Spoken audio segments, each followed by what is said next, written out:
Hey, what's up? This is Above Limits podcast with Olympus Mons and Sinbad.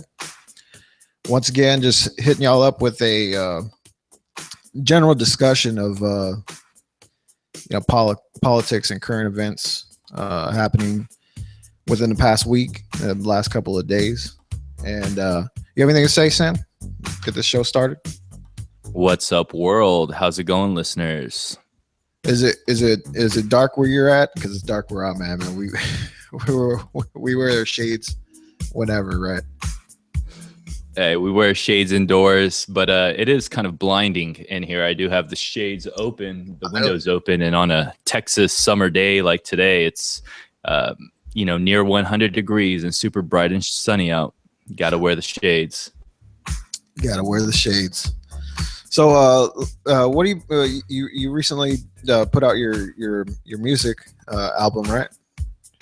That's right. You can catch it on Bandcamp. It's DJ Sin Bizzle presents Kane Beazle, little album, 8-track album, something I've been working on for a couple years. Yeah, some good stuff on there. Have you gotten any responses back? Like anybody really digging it? Just a couple from close friends who've given it a listen to. There are notable features on it. Actually, a lot of features, some big YouTube names. But if you guys like it, you could check it out for free on Bandcamp. And if you like the song so much, go ahead and download it. It's pretty cheap. That's good. Yeah, I've been posting a lot of stuff on my main channel, DJ Olympus Mons. No mixes or anything, but I've had the inspiration of actually making videos talking about stuff.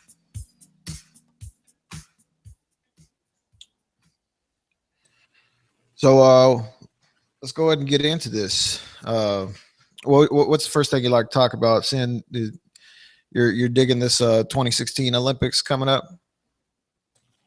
I was really hyped for it originally because anytime the Olympics come to the Americas, the time zones thing, right? Like I hate having to watch the Olympics like at 1 a.m. and BS like that.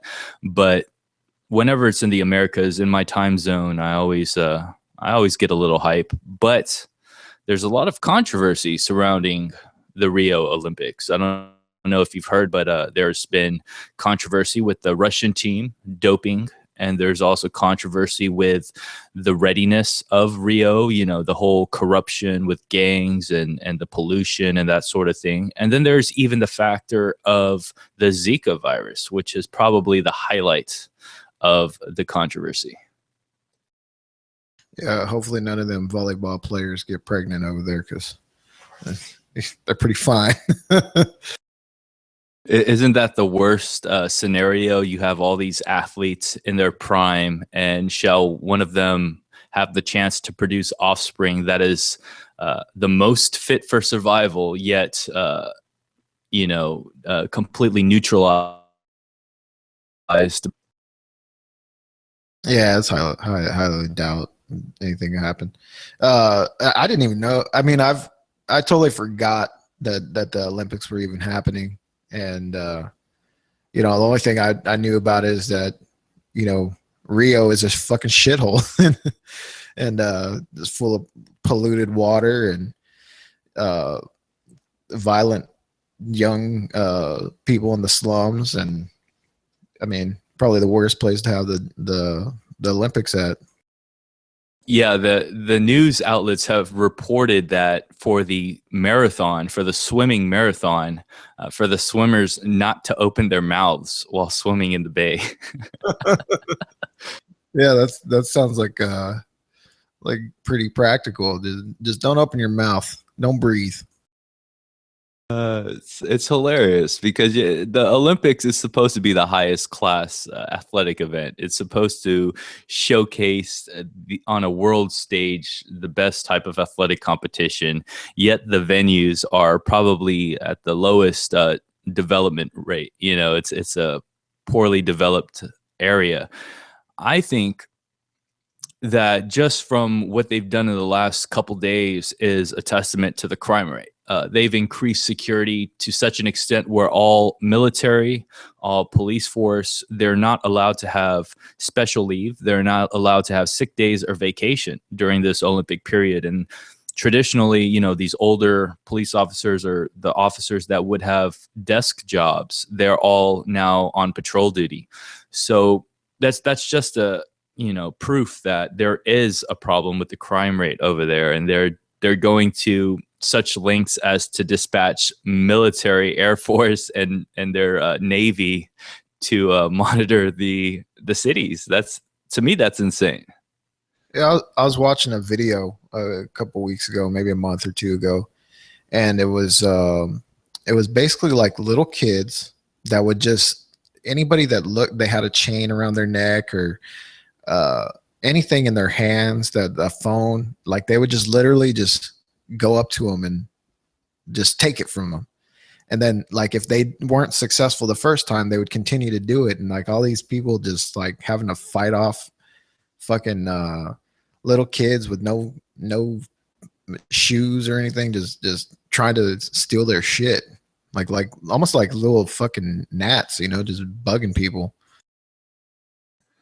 Yeah, and the government is, again, they're stepping up. By their answer to that is putting military guys on the street with AKs and assault rifles and, you know, grenades on their, you know, on their chest, and that they have military vehicles dispatched as well. So it's, to me, it seems like they're going through they're jumping through a lot of hurdles just to host this version of the games there. I would say that Atlanta was probably like a questionable thing as well when it was held here in the United States. You know, Atlanta, ATL, to us, we are from the South. We know Atlanta. We know that place is as ghetto as they come.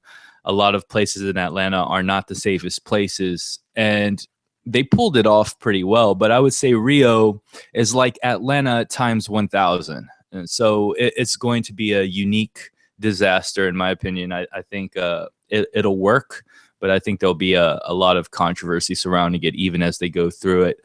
Like I said, the Russian team was caught for doping, for having a state-sponsored doping program to win the Olympics, and they were caught red-handed. They were not banned from this Olympics, and they most likely will be on the same doping program. So if you see any Russian medalists, make sure to boo loudly. Wow, that's a intense stance that you have. Boo loudly. I didn't even know that it was caused by doping. I thought it was because of their stance on gay people. I think it has something to do with the Winter Olympics. Something that has to do with not the last year's Summer Olympics, but the last Winter Olympics 2 years ago. Regardless, when we look at the Russians, you know, we know that they're cheating. When we look at the Chinese, we know that they're cheating. It's not a big, you know, it's, you know, even the American athletes, we know most of them are cheating. It's whether or not you get away with it. And they didn't. They got caught red-handed. So if you get caught cheating, you should be punished. And the fact that they were caught and not punished equates to me taking the stance, boo Russia. Boo Russia. So what about the Zika, man? I hear that they're in Florida. They're advising pregnant women to stay out of some neighborhood in Florida, like a specific neighborhood, because people have tested positive for Zika, and it's been found in mosquitoes over there. So they're saying like, don't go in that neighborhood. Yeah, Zika basically came from Africa, and it came to the Americas by way, I think, correct me if I'm wrong, but from Africa to South America, and from South America to the Americas, or if I'm wrong, from Africa directly to America. So it's similar to the case of Ebola. Like the whole problem surrounding the Zika virus in Florida right now is because of relaxed immigration and relaxed international travel. The actual virus itself is spreading by way of a vector that's a mosquito. So obviously, if you're in Florida if you're in an area where there are mosquitoes, and if there are any cases of Zika there in the last couple weeks, then there is a high chance that if you get a lot of mosquito bites outdoors, you could be infected with Zika. So they are warning travelers not to stay in those areas, and that if they were bit by mosquitoes, that they should wait up to a couple months before having children. In my opinion, that is the most insane advice you could give the public population. There should be a huge movement to stop international travel, to take all, they should quarantine Florida. They should literally quarantine Florida and allow no one in and nobody out. The fact that the World Health Organization hasn't done this just goes to show that they don't care about us.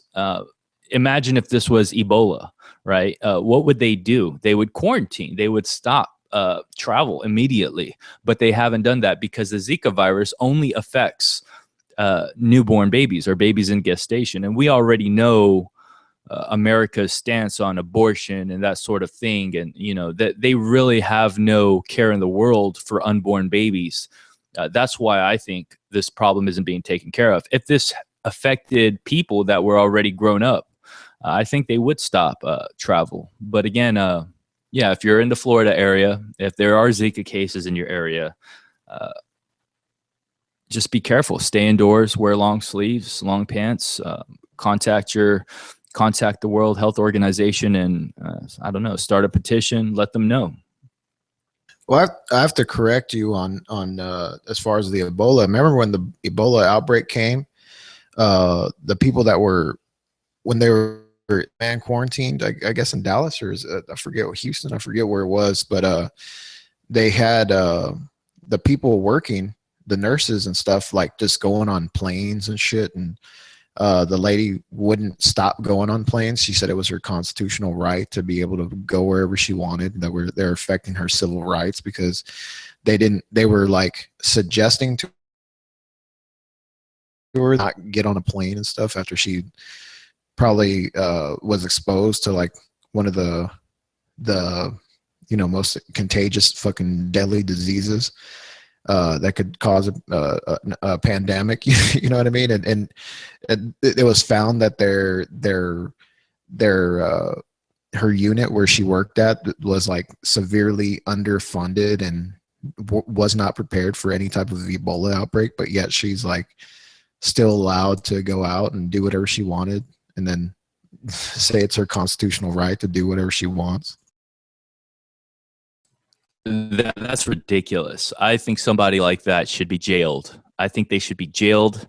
I think that is constitutionally, if they are a threat to national security, they should be jailed. They should be locked up in a cell if they refuse the advice of, a large organization like the WHO.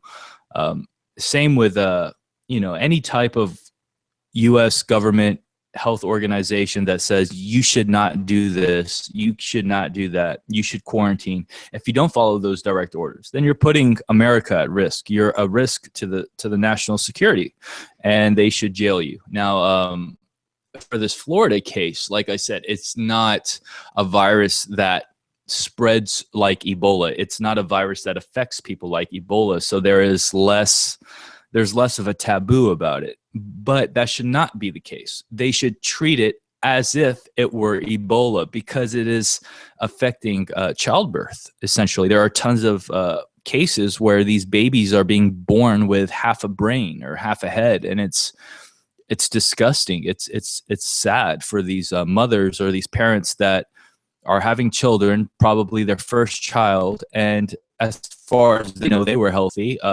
And a mosquito bite caused the death of their child. It's horrible. I don't know how Zika's. I know that it's a sexually transmitted disease too, so that would tell me that it can be passed through blood and possible mucus. I know how Ebola, you can get it from the sweat, which not many diseases or viruses are spread through sweat and saliva, you know what I mean? But Ebola is. Yeah, any type of zootonic type of virus like Ebola has the ability to become airborne. There are a lot of papers published. If you read Preston's book, The Hot Zone, about Ebola Marburg, the theory is that when these viruses jump to one species and another, they become more highly evolved. And all it would take for Ebola to become airborne would be for a human to give it to a pig and the pig to give it back to a human. That one cycle of transmission would be enough for Ebola to spread like the common cold, which would destroy the world. We'd all die. And people are like, what are the chances that a pig farmer is going to get Ebola and pass it to the pigs and then catch it again himself?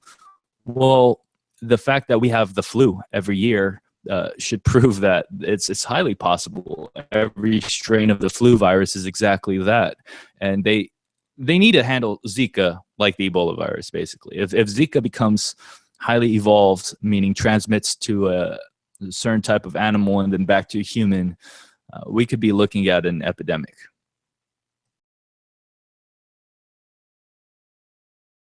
Yeah, they're gonna have a bunch of kids with small heads, man. You know, I don't know how it affects the body actually. So I'm not. Well, here's the thing. A lot of civilizations have disappeared, right? The Mayans, the Incas, all these old civilizations and in the Americas, and we always wondered what happened to them. It's a high possibility. There's been a lot of hypotheses that a lot of these dead ancient cities that went dead may or may not have happened because of some type of virus that caused people to become infertile or not be able to produce healthy children.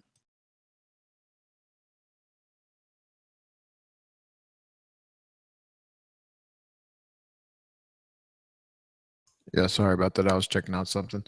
Uh, so do you think this is going to be a successful summer?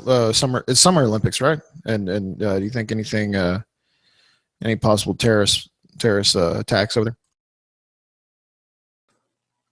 I think there might be a couple attempted things, but with the military grade security, if anything does happen, it'll be stopped. There will be brute force to meet them. So I think it'll be a successful Olympics. It'll be an unfair, biased Olympics in the favor of the Russians, in favor of the Brazilians on home turf. But I think the only thing that I really watch in the Olympics is basketball. Olympic basketball is the highest level basketball played, is the highest level basketball tournament played in the world ever.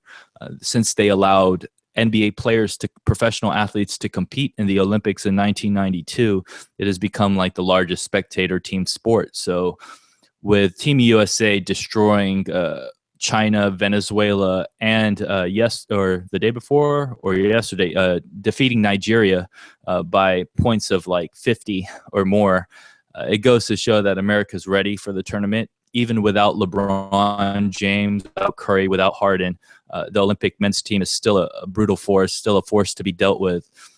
So I do see that as the highlight of the Olympics, and that and gymnastics. Those two are the highlights for me. That's such an understatement, dude. Like they're just destroying those guys. It's funny because whenever the men's national team comes to compete, like these are their heroes. They look up to the NBA and they come and want autographs and pictures with them, and the NBA team is there to destroy them. It's there to whoop them and beat them, and they're just smiling, asking for autographs. So it's kind of a unique scenario. I can't wait till the day that FIFA, that the MLS appeals to FIFA to allow all professional level soccer players to play in Olympic soccer. That'll be the day when Olympic soccer overtakes the FIFA tournament.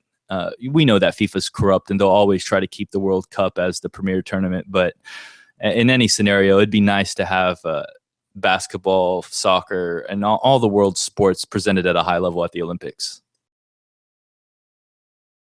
Who's what channel's hosting that? Is that NBC? That's a good question. I haven't I haven't even checked that. When does it start? Ooh, that's another good question. I think in a matter of days. I think a few days ago when I checked, they were saying like 10 days away. Yeah, I'm gonna have to check out that volleyball, man. It's always a good sport to watch.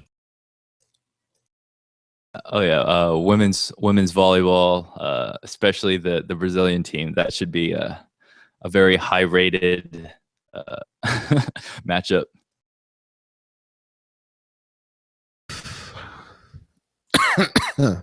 So what else, man? What else is on your mind that you want to discuss today?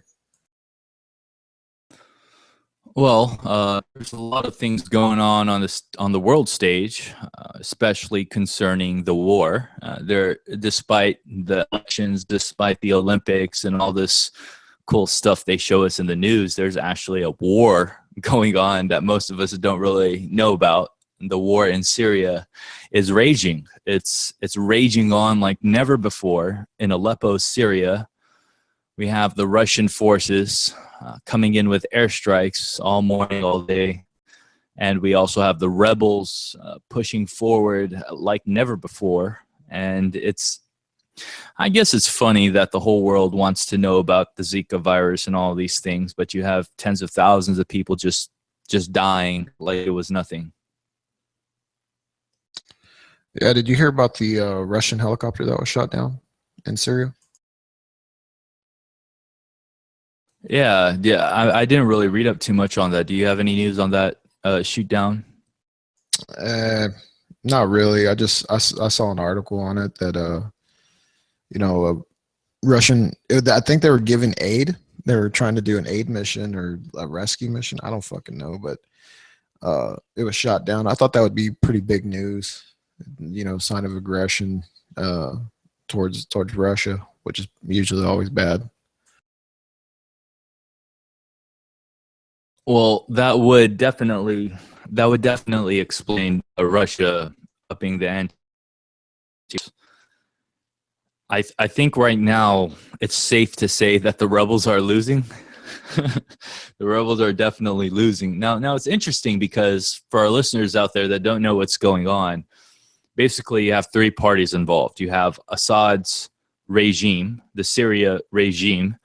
Then you have the rebel forces, we call them the Rebel Alliance, right? And then you also have ISIS.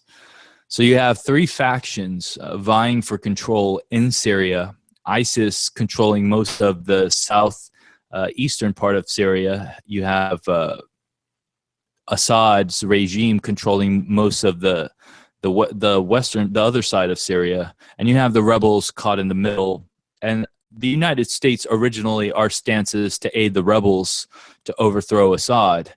And the Russians came to Assad's aid, and to avoid war with Russia, America kind of backed out and stopped giving official comments on the case.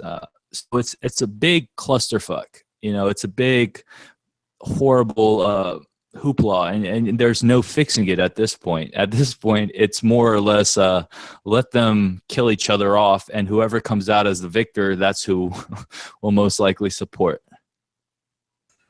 Yeah, I was listening to an interview with David Duke, ex-Klansman, and he's running for Senate for Louisiana, and he was talking about Syria and how basically we aided these rebels we aided the ISIS basically, and stating that they're the ones that are the good guys when you know Assad is really the person that it's his country, and basically we're on the wrong side. It's good to see.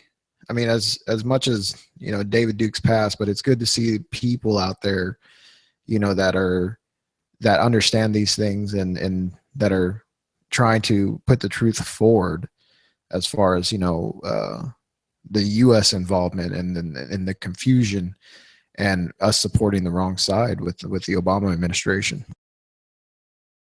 Yeah, and you could see that echoed in Turkey, because Turkey is definitely a NATO member state. So anytime you have the division between the West and the East of Europe, you know, United States are always going to back the NATO nations instead of the red former Soviet, you know, the Russian bloc, as they used to call it. So when you have Syria, we know Syria is not a NATO member. And they're backed by Russia, which puts them in the Eastern Bloc. So of course, America is going to be anti-Syria to a certain extent, and of course, we're going to support the removal of Assad in that aspect. But the moment Russia flies in and says, "No, we're serious about this guy. We're serious about this country. This is, you know, this is our stand." Then America's like, "Oh, okay, we didn't know you were serious about this guy. We didn't know that you actually, you know." We're considering Syria as one of your former states. So it's unique to see America aiding Erdogan and Turkey's you know, regime and saying we support democratically elected leaders, et cetera, et cetera. We support the leadership and sovereignty of Turkey, and we don't support a coup. But in the cases of Egypt and Syria, the United States stance is like, well, these aren't NATO member nations, so we're going to say, oh, we support the coup in these states. So it's hypocrisy, but to a certain extent. It's as if they're saying we will support a democratically elected leader if they are allied with our allies. So in the case of Syria, it's like I said, it's a horrible hula baloo. No one knows who's helping who. No one knows what's going on. In the words of Donald Trump, Libya is in complete chaos. Syria is in complete chaos. And we're sending tons of money and weapons to people we've never met.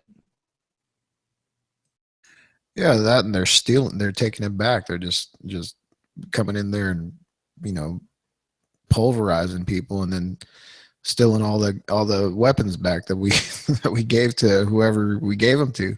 That, or they're just giving it to them. You know what I mean?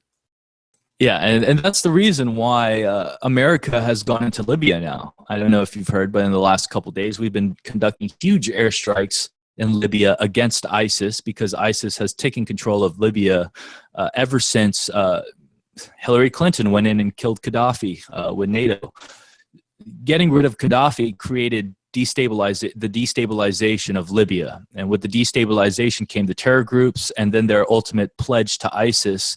And now America is going in and bombing the crap out of them because over there are no rebel forces. There is no third-party regime. So America is taking the fight to ISIS in Libya and letting Russia sort out the whole mess in Syria. So it's kind of like, oh, we messed up in Syria. Let's make up for it in Libya.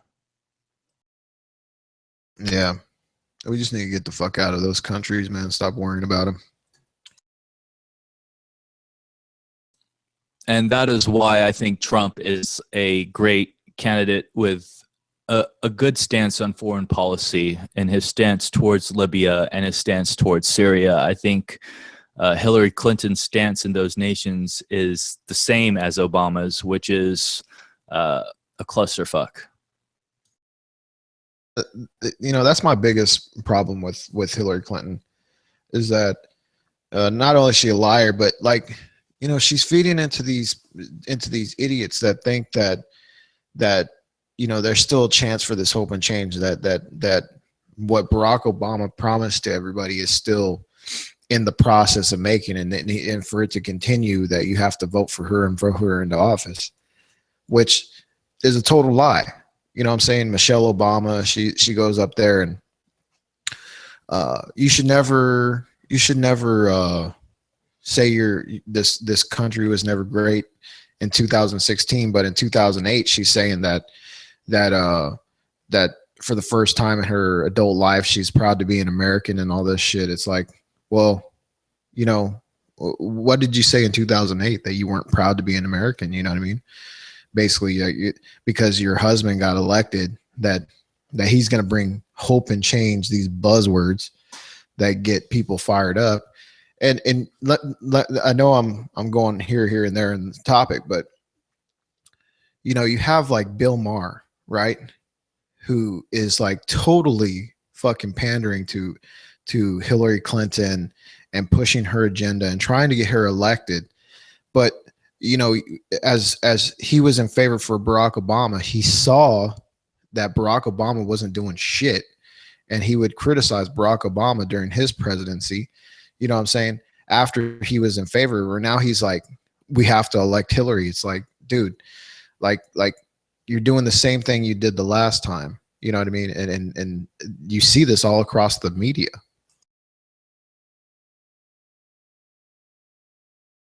Yeah, I completely agree. Clinton is a hypocrite, especially with what you just said about Michelle Obama and the Democratic Mansion on stage calling Donald Trump out for saying that America's not great when she herself had basically implied the very same thing years before. It's funny that the Democrats are hypocrites and liars, yet they call the Republicans hypocrites and liars. That's the ultimate hypocrisy. And in my opinion, I think Donald Trump exemplifies the best foreign policy we've ever seen in the world. Now, we can argue about domestic policy to the teeth, right? We could argue conservative versus liberal ideas. But when it comes to foreign policy, the majority of Americans believe that we should have never went to Iraq. It's very simple, that there were no weapons of mass destruction. Donald Trump has reiterated this point 100 times over again in his interviews. He has said that by removing Saddam Hussein, we have destabilized Iraq and allowed ISIS to take control. These are the words of Donald Trump. This is a guy who people say hates Muslims. They say Donald Trump hates Muslims. He wants to ban all Muslims forever, blah, blah, blah, blah, blah. But this is the same guy who has said time and time over again, we should have never went to war in Iraq. We should never went there and killed Muslims. We should have never cited weapons of mass destruction. He's pointed out hundreds of times that Clinton's greatest downfall was Benghazi. Clinton and her whole fiasco with Libya. He also mentioned the killing of Muammar Gaddafi. He mentioned that destabilizing Libya and Africa caused the rise of ISIS and terrorism there right now. And so we have Donald Trump on record. We have him on record citing these things about foreign policy.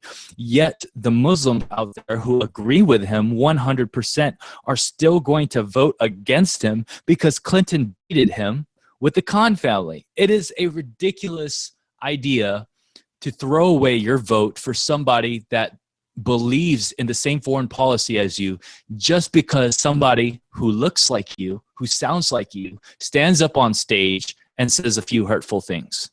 That's ludicrous. Yeah, I was gonna, let's save the Khan family because I'm really passionate about my stance on it. But let's go back to Michelle Obama. You said on the record, she is on the record saying that she, for the first time in her adult life, and that she's proud of her country. And this is a major, like Sean Hannity repeats this shit over and over again. But if you compare and contrast it, what she was trying, this great speech that people say we should vote Michelle Obama into as the president of the United States because she gave a speech, basically contradicting herself from what she said in 2008. But if you look at Michelle Obama from 2008 to 2016 when she gave that speech, it's like two different fucking people, man. Like she's so fucking Hollywood, she's so fucking looks like Beyonce, and it's so ridiculous, dude. And the Democratic Party is so desperate for votes that they had a transsexual on there speaking, they had midgets. They had, everybody's accounted for, you know what I'm saying? We're going to take care of everybody, you know what I mean? When it's a total lie. I mean, what was I going to say? Everybody, they're trying to represent everybody, and that they're so desperate for the votes. It's a total fucking lie, dude. It's a total lie. Yeah, I agree. They're going after the minority votes in terms of if you put all the minorities together, they're no longer minorities. It's large groups. So they're going after, like you said, the handicap vote. They're going after the black vote, the gay vote.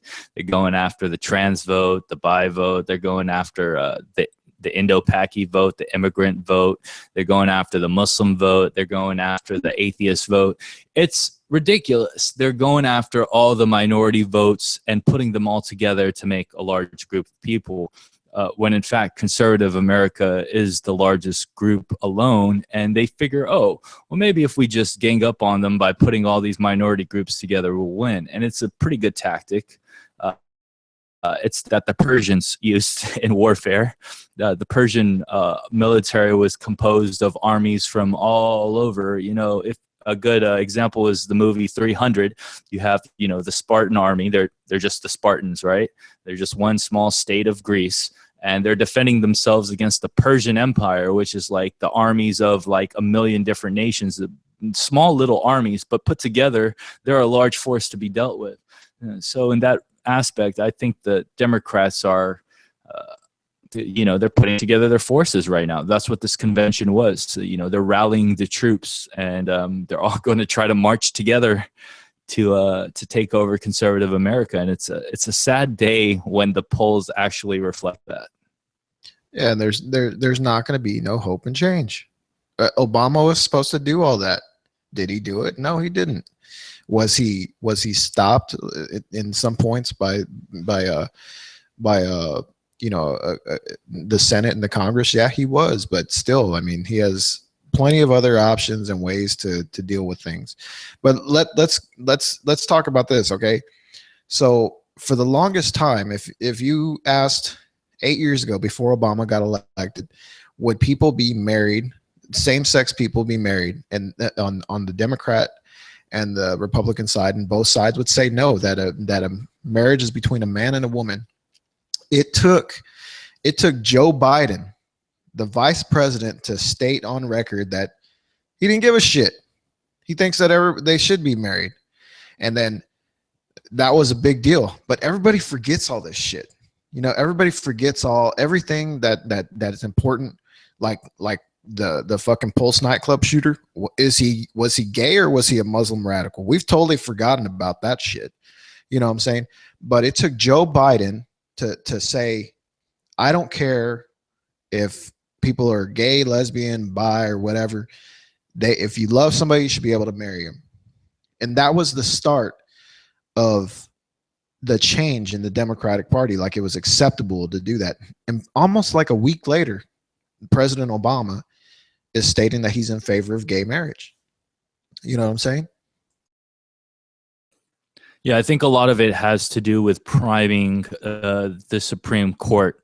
With the loss of Scalia, you know, I think it's big evidence that shows the Democratic Party was able to push gay marriage with the current Supreme Court in place. Now, if they have a Democratic president again, and they're able to seat a liberal justice on the Supreme Court, they can do that and some. You know what I mean? Like, they were able to get gay marriage with a neutralized Supreme Court. Imagine if they have a favorable Supreme Court, what they could do with abortion, what they could do with any type of liberal agenda. It will be nightmarish. If you thought Obama was bad with these types of liberal policies, what the Clinton campaign will do with a liberal Supreme Court, it's the ultimate fear factor for me. It's when push comes to shove, the Supreme Court decides everything. They decide what is gay marriage, what is abortion, you know, what is, you know, constitutional or not. So I just have a lot of fear in that respect. I don't fear that at all. That's part of checks and balances, man. That's you know, it's kind of like it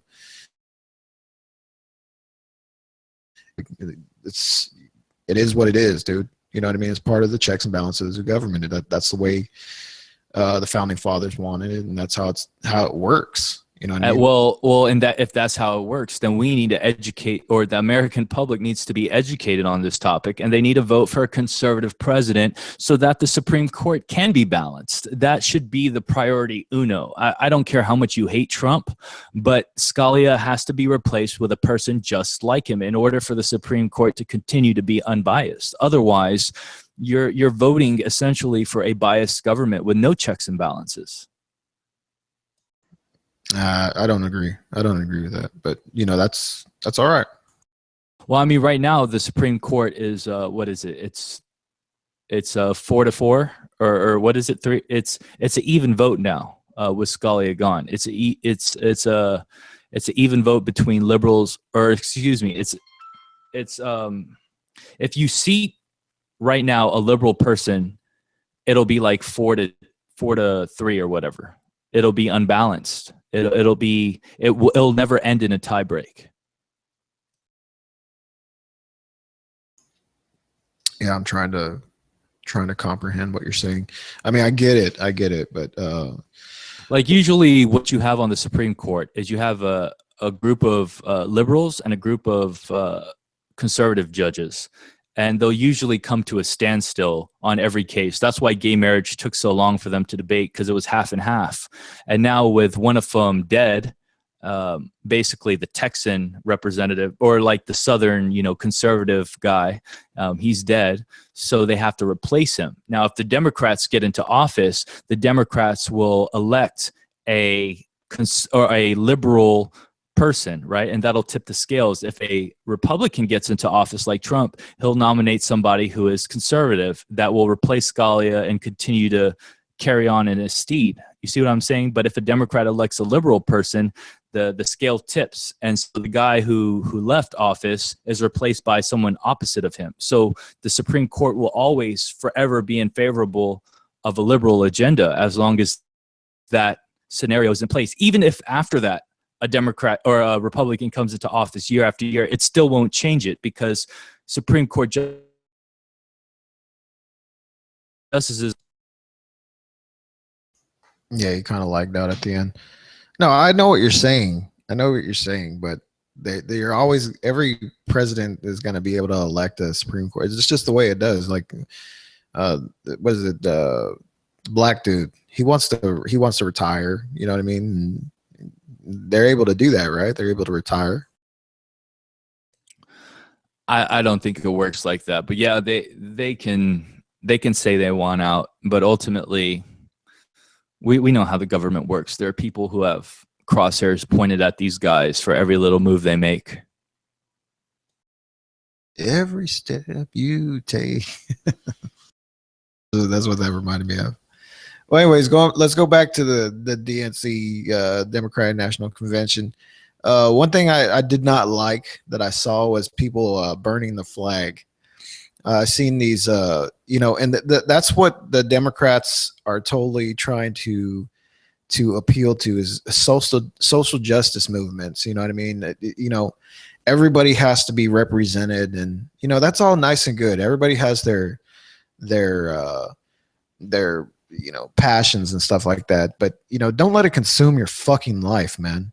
You know what I mean? Like, these people that are burning the flags, they weren't black people. You know what I mean? To me, they are not oppressed in any situation. You know what I mean? Unless they're a young person that without an education, and that's all they have to do is they're passionate about their politics and go and bitch and complain instead of doing the right thing by like trying to getting into office themselves or educating themselves to better their life. But they have so much time to just go and burn flags and be provocateurs at in front of the police and clash with the police for no fucking reason. Anyone who burns the flag is, to me, not an American. It's a very un-American thing. There's no excuse for it. That's the ultimate sign of, to me, it's treason. It's betrayal of your citizenship, of your country. A person who burns the flag should be stripped of all their rights. Nah, You know, I didn't. I guess I'm getting older or something, and you know, I have things and you know property and you know I'm a good citizen, I guess. Pay my taxes. Uh, but you know, I used to consider myself a liberal conservative, but to me, liberalism has gotten so fucking radical, man. You know, I recently unsubscribed to the Young Turks channel. You know, many people did that a long time ago, but you know, I found them interesting. You know, they stood for something. But the fact that it's just like it just sounds like whining and complaining all the fucking time. You know what I mean? Like they have a platform to affect real change. Cenk Uygur used to be a fucking lawyer. He could still be you know filing lawsuits and knowing the process of how you know with his audience they could be you know suing people and really affecting change in positive ways, but instead they're just up there crying and bitching and putting out misinformation. I mean that's where uh liberalism is just headed to nowadays. Yeah, and the funny thing is, if we describe ourselves as conservatives, we're ultimately placed in ultra right wing, which is not true. We're moderate conservatives. We're like middle leaning left conservative. You know, we're the most liberal as conservatives as they come. But the liberals will label us as ultra right wing, which is jacked up. It's fucked up beyond all recognition because you always want to have America as the majority as middle. You don't want them extreme right or extreme left. That's you get nothing done in the Senate, you get nothing done in the House, you get nothing done, period, government, politics, religion wise. But when you come to the middle, those types of people are the ones that can agree on things. You know, the middle left and the middle right, they can always agree and come to a conclusion, and everyone, you know, goes home happy. But the problem is, for every, you know, middle conservative that we have, every left leaning conservative that we have a bunch of sense. We have a bunch of these young Turks just with all the platforms in the world for social change, and they're just obliterating us. They're erasing us from social media by just you know, lapping us up in terms of affecting social change. And I think that there needs to be more than Fox News. There needs to be a larger platform than just Fox News as a conservative outlet. You know, we have to have, if it really is 50-50, you know, this whole Trump Clinton thing, if it really is 50-50 neck and neck, I think the media, I think social media, I think it should all reflect that. You know, conservative media should not be 10% of all media. It's ridiculous how biased the world really is. Yeah, as far as myself, I don't sit there and watch Fox News all day.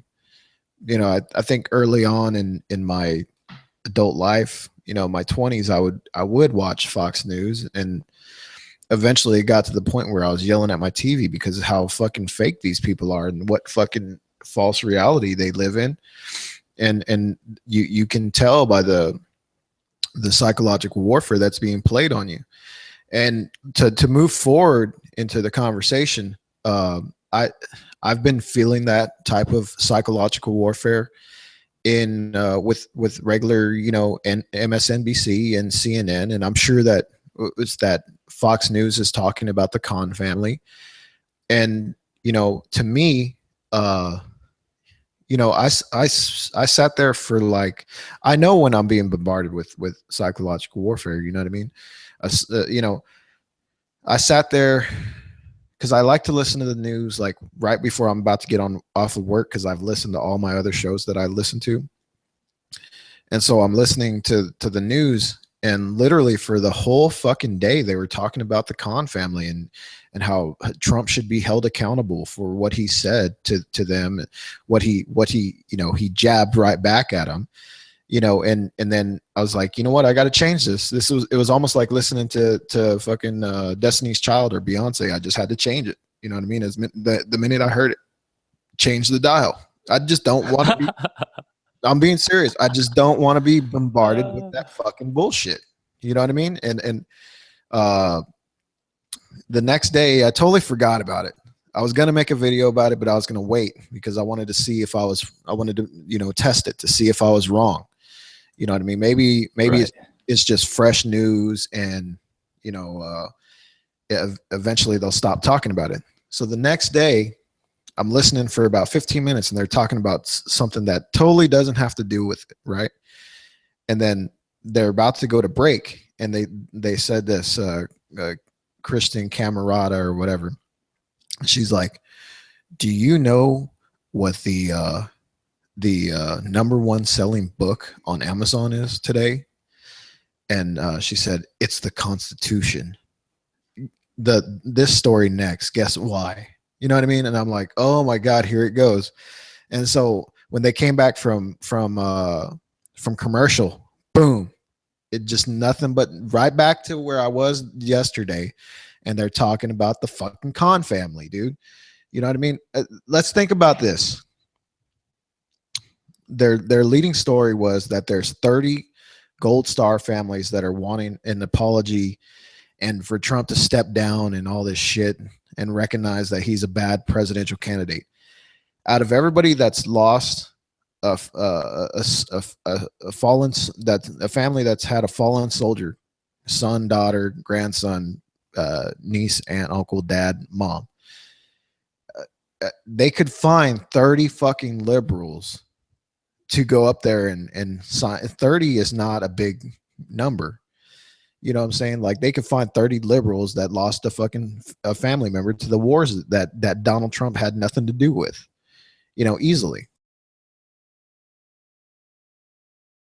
Right. I'm right with you on that one. I watch it, and every time it comes on TV, I start cursing under my breath. I start going crazy because the cons. Oh boy, where do I even start? Here in Houston, right? The Khan family is everywhere. Like my next door neighbor are the Khans. My classmates growing up were the Khans. The people I see at the local churches, at the local mosques, at the local Hindu temples, they're all the Khans. That family embodies the stereotypical Indo-Paki immigrant family, right? The smart, educated, father, the humble, caring, nurturing mother, and the firstborn son. That's the happy-go-lucky, get things done in the world type of kid. I get it. They reflect a lot of immigrant families here. Do they deserve to have that world stage and affect social change? No, they don't. They absolutely do not deserve any type of microphone time, in my opinion. They are contradicting the immigrant vote and the Muslim vote and the Indo-Paki vote all at the same time. And the way they're doing that is simple. You ask yourself, just what you mentioned, you have to ask yourself, who started this war? Bush was president when this war started, not Donald Trump. Bush said weapons of mass destruction in Iraq. Donald Trump said there are no weapons of mass destruction. We should not go into Iraq. If Donald Trump was president at the time, your son would still be alive. That's the question you really need to ask yourself as a Muslim or as an Indo-Paki person with a son in the military. The second thing you have to ask yourself,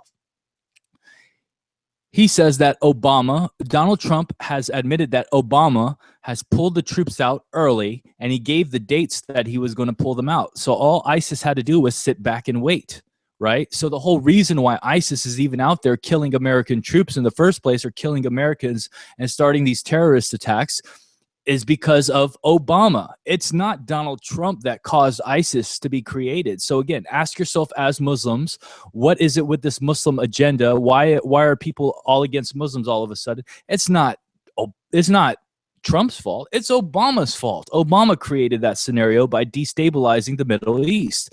Clinton is the one that destabilized Libya. Whose fault is it for all this stuff? Clinton and Obama, the very people that the cons are backing. You just have to ask yourself those simple questions. And last but not least, if you are a Muslim, if you are Indo-Paki Muslim in America, you need to ask yourself a few basic questions. 1, do you believe in gay marriage? 2, do you believe in abortion in all stages? 3, do you believe in atheist leadership? And after you ask yourself these questions, you will realize that you share no core values with the Democratic Party. You share zero core values. And the next question you have to ask yourself after that is simple. What morals and values are you willing to sacrifice in order to obtain socialized healthcare, lower tax cuts, and higher minimum wage? Basically, what morals and values will you have to sacrifice to basically get paid off? And that's a sad day in America when Muslims, Indo-Pakis admit that they all have a price. And I'm sad to say that the Khan family was the family that set it off. You know, these leaked emails, they showed, by WikiLeaks, they showed that the Democratic Party is in cahoots with the major media outlets to do whatever possible to get Hillary Clinton elected. You know, and at all levels, you know, and that there was evidence of rigging this election. You know what I mean? And you know what I mean? This is all happening. And instead of us talking about those things, we're talking about this family that lost a son who was a hero. You know, he made the ultimate sacrifice, as they say. You know, and that can't be taken away from him. And you cannot this is not a disclaimer on my positions. I feel this way, you know, but you can't be distracted by the main focus of what is happening, that they're trying to do everything possible to get her elected. They are trying to appeal to everybody. Oh, we're going to take care of everybody. They are not going to take care of shit. We're going to have the same problems that we have now under Obama. There's more. We became more of a police state under Obama. Obama's killed more Arabs, innocent Arabs. You know, his drone strikes killed 90% innocent people. You know what I mean? It's total fucking bullshit. Yeah, and how you set up all the media outlets, everyone's trying to get Clinton elected, and I feel the same way. I feel as if, you know, the NBA, you know, these corporations. So, you know, a long time ago, people predicted large corporations would overtake the government, and that's true.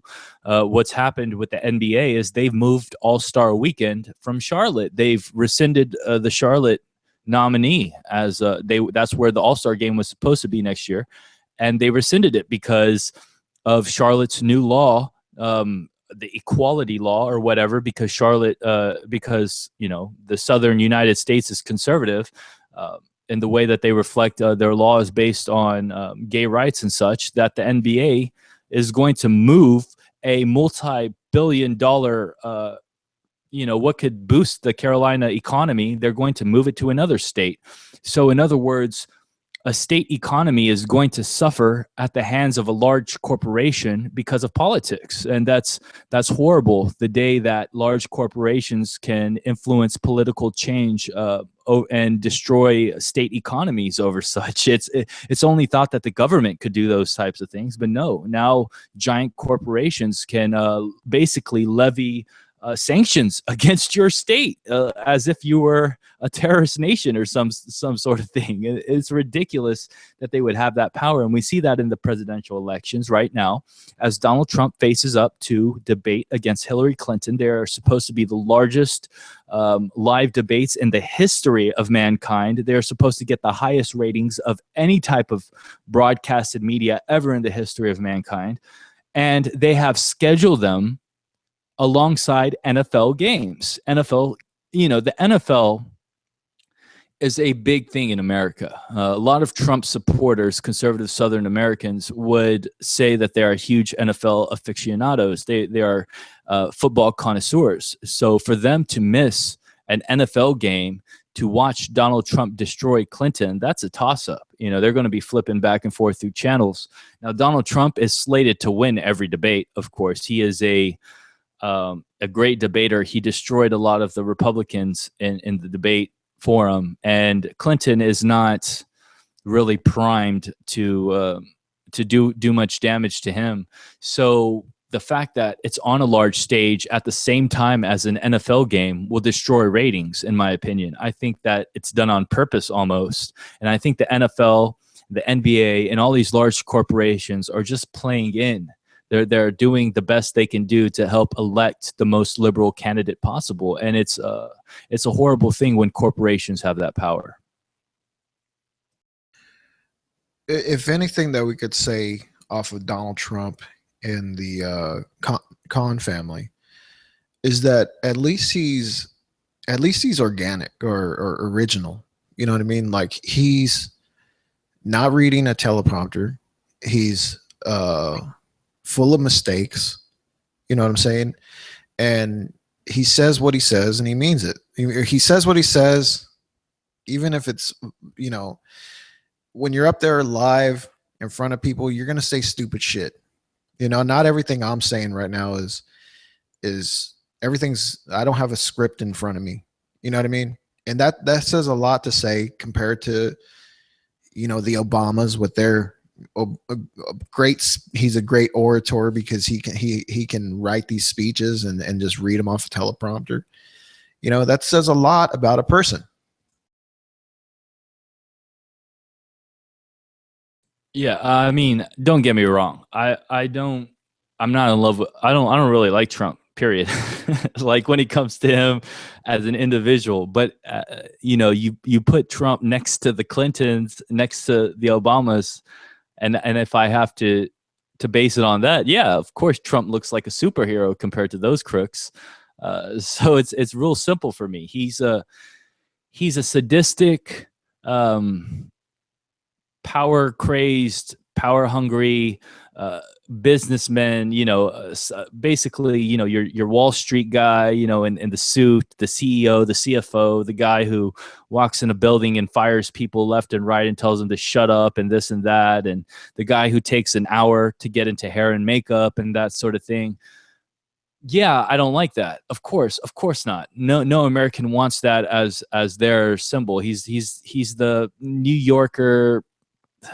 He's himself as a businessman is not what I like representative of our country, but that, you know, no pun intended, that trumps the old, oh, I'm a lawyer that went to this Ivy League school any day of the week. It trumps that. It's a one up on those types of people. You know, if you're a lawyer like Hillary and Obama were, and all you do is your profession is based on lying in court, you know, lying in court in defense or for something, and basically you are negotiating on behalf of one party to a judge on a basis of how much money should be exchanged. If that's your job, if that's your profession, then of course I'd rather choose a businessman, super business tycoon over you, because Donald Trump's major is economics. He's not a lawyer. He's not there to negotiate with a judge. He's there to make business deals, to make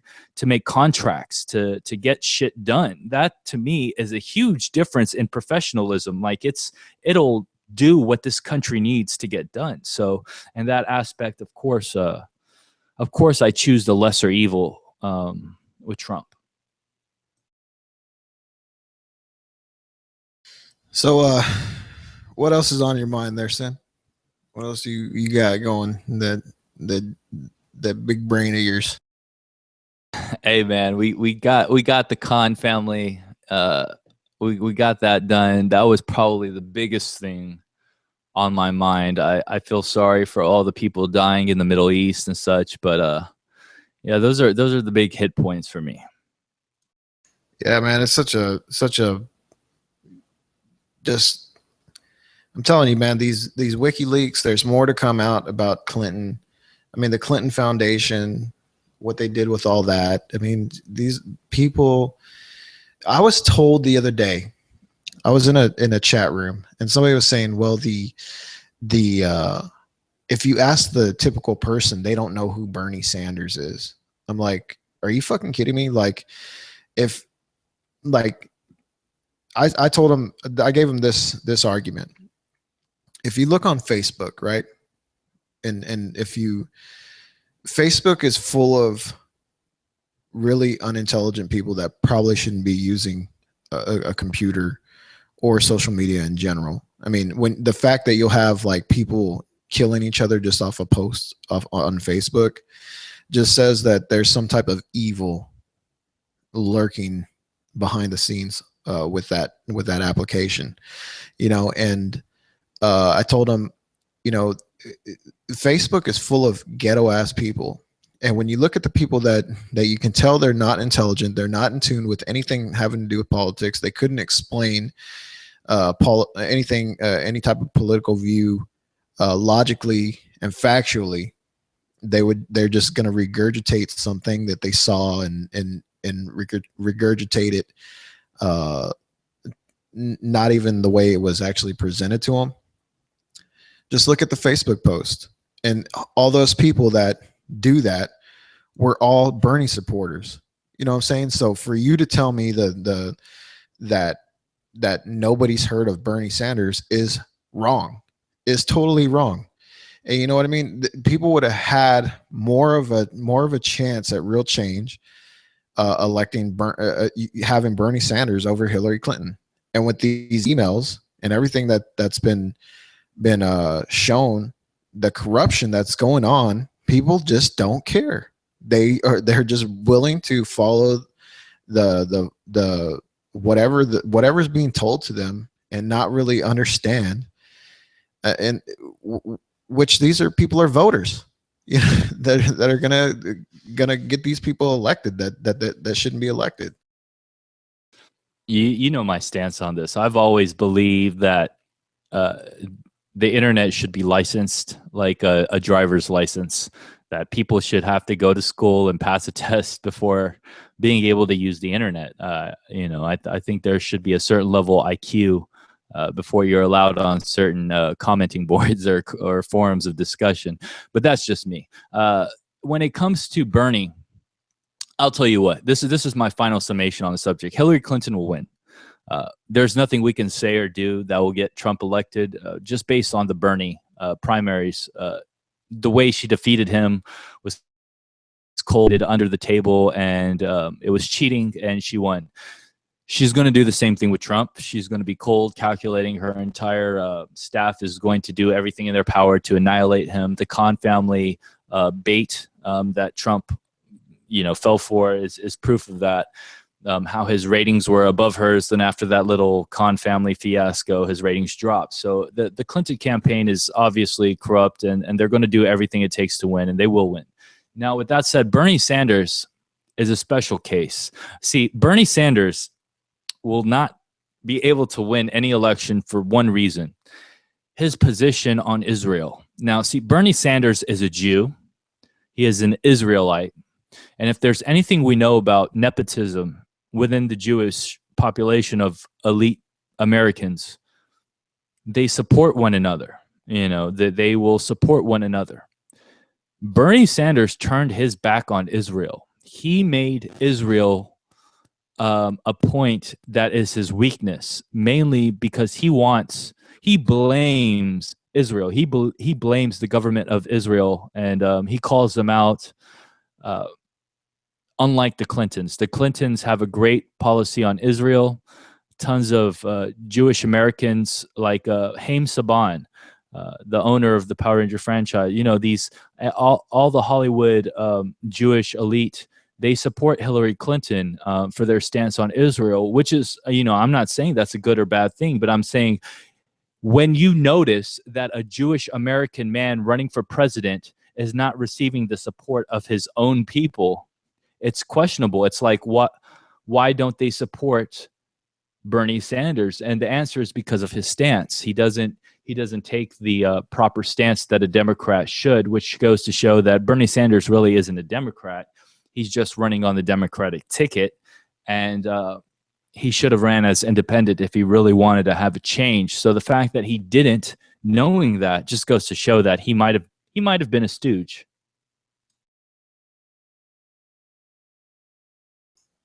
Have you seen the videos of him getting upset at yelling at some guy for bringing up Israel? No, I haven't, but I can only imagine. He's described as a self-hating Jew. Like there's nothing worse than a person selling out his own nation. He's not. He's a Zionist, dude. Well, they've made him out to be anti-Zionism, so that's the reason. His image is the reason why he's not getting the support he needs. Yeah, I invite you to watch that video. All you got to do is Google or YouTube query Bernie Sanders yelling about Israel. It's pretty funny. You know, he'll allow the fucking Black Lives Matter to go disrupt his campaign speeches, but when you talk about Israel, man, he fucking flipped out. Well, I'd flip out too if people brought up the reason why I'm losing. He might be misunderstood, but like we know, the media outlets, we know who owns them. We know who owns the big four corporations. We know who owns the newspapers. We know who owns everything that is considered media in America. And if those people don't support Bernie, then it's just that's the reason. You have to question it. Why don't his own people support him? And it's just evident. It's common sense at that point. Well, it's a good thing that we don't have any you know, terrorist attacks that happened or mass shootings and etc. here lately.